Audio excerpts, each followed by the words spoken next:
Have you ever noticed that the mind never asks for permission? You finish your work, you lie down, you close your eyes, and quietly, the mind begins its own work. It pulls out an old memory and plays it again.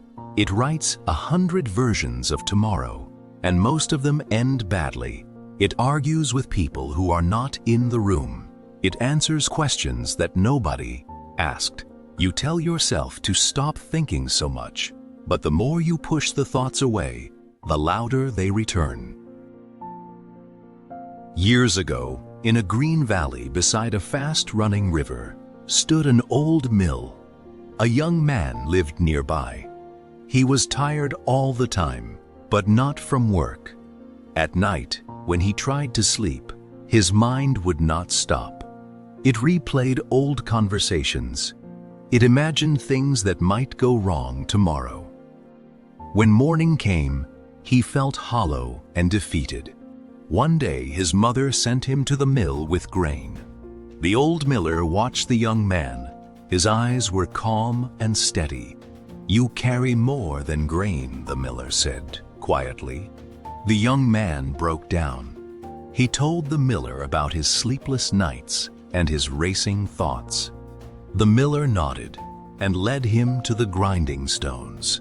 Grain flowed down, and the stones hummed softly. They worked perfectly. Then the miller closed the hopper. The stones had no grain to grind. They shrieked against each other, grinding out burning, bitter dust. The young man covered his ears. The miller opened the hopper. Again the grain flowed, and the humming returned, gentle and steady. "Your mind is a mill," the miller said. "It was built to work. It grinds because you are alive. But it was built to grind grain, not to grind itself. When you give it nothing real to work on, it destroys itself."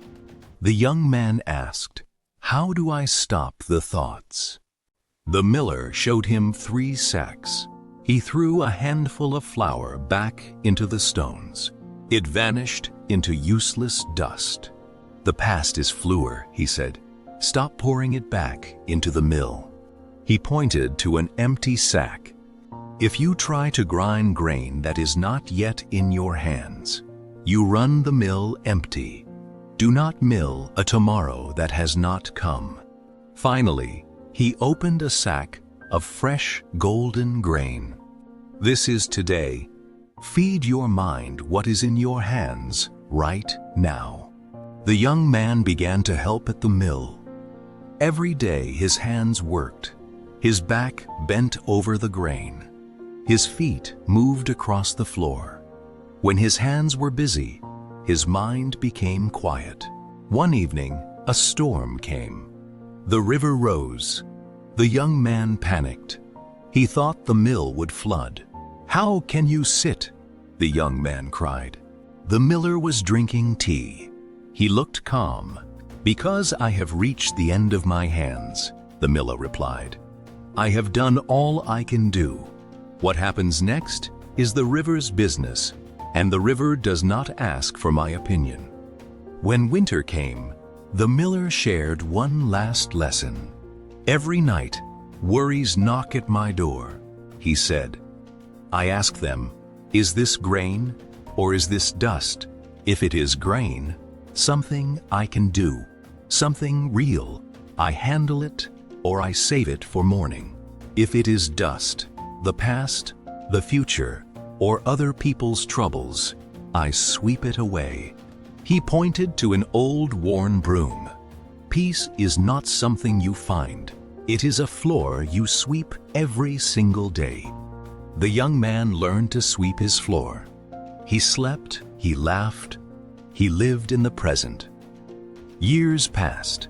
The old miller grew old and died peacefully. The young man, now with white hair like flour, took his place. One evening, a weary young traveler appeared at the door. His mind was racing. His thoughts would not stop. He was carrying an invisible storm. The new miller smiled. He took the traveler's bag and closed the hopper. He let the traveler listen to the screech of a mill, grinding itself, with nothing to grind. The wheel turned, the river flowed, and the lesson began again. In life, your thoughts will never stop. That is not the problem. The problem is that you keep grinding flour that is already ground. You grind yesterday's regrets and tomorrow's fears, then call it work. Your mind was never meant to sit idle. It was made to work on what is real and in your hands today. So don't fight your thoughts. Give them better work. Whenever your mind begins to race, ask yourself, is this real? Can I act on it right now? If the answer is yes, work on it. If the answer is no, it's only dust. Your mind will always keep turning, but what you are choosing to grind is up to you. This is Life Upon a Time Stories. Thank you for watching. And if you are new to this channel, don't forget to subscribe